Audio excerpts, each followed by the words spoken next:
నమస్తే అన్న, అందరికీ నమస్కారం. కువైట్లోని కబ్దు ప్రాంతంలో దారుణం చోటు చేసుకుంది. ఉద్దేశపూర్వక హత్య ఆరోపణలపైన క్రిమినల్ సెక్యూరిటీ విభాగం 20 ఏళ్ల వయసు ఉన్న ఒక యువ సౌదీ జాతీయుడిని అరెస్ట్ చేసి పబ్లిక్ ప్రాసిక్యూషన్కు రెఫర్ చేశాడు. నిందితుడు కబ్దు ప్రాంతంలోని ఒంటెల మార్కెట్లో ఒక సుడాన్ ప్రవాసిని అలాగే 2 ఒంటెలను కాల్చి చంపాడు.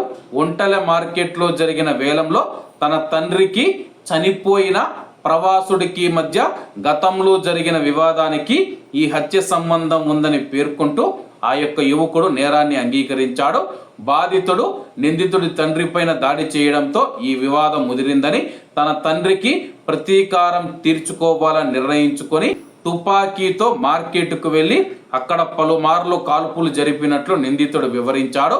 ఈ కాల్పుల్లో 2 తూటాలు బాధితుడికి తగలడంతో అతడు మరణించారు.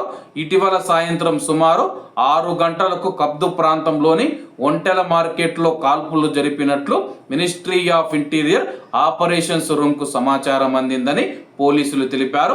గస్తీ బృందాలు మరియు భద్రతా సిబ్బంది వెంటనే సంఘటనా స్థలానికి చేరుకొని చూడగా బాధితుడిని అతని యొక్క సహచరులు వైద్య చికిత్స కోసం అప్పటికే తరలించారని, కాల్పులు జరిపిన వ్యక్తి అక్కడి నుంచి పారిపోయాడని కనుగొన్నారు. విచారణలో నిందితుడు వెల్లడించిన దాని ప్రకారం ఆ ఆయుధం తన తండ్రికి చెందిందని, ఇరాక్ దండయాత్ర సమయంలో ఇది దొరికిందని చెప్పేసి, ఇరాక్ దండయాత్ర సమయంలో ఆ యొక్క తుపాకీ ఒక చోట దొరికిందని చెప్పేసి దానిని ఆయన సంపాదించారని తెలిపారనమాట. ప్రస్తుతం ఆ యొక్క సౌదీ 20 ఏళ్ల వయసు ఉన్న సౌదీ యువకుడిని అరెస్ట్ చేసి చట్టపరమైన చర్యల కోసం పబ్లిక్ ప్రాసిక్యూషన్కి అప్పగించారనమాట. ప్రస్తుతం కబ్దు ప్రాంతంలో జరిగిన దారుణంలో ఒక సుడాన్ దేశానికి సంబంధించిన ప్రవాసుడు 2 ఒంటెలు మృతి చెందినట్లయితే మినిస్ట్రీ ఆఫ్ ఇంటీరియర్ ప్రకటించింది. కాబట్టి అందరూ బాగుండాలి, అందులో మనం ఉండాలి. అందరికీ నమస్తే అన్న, జై హింద్.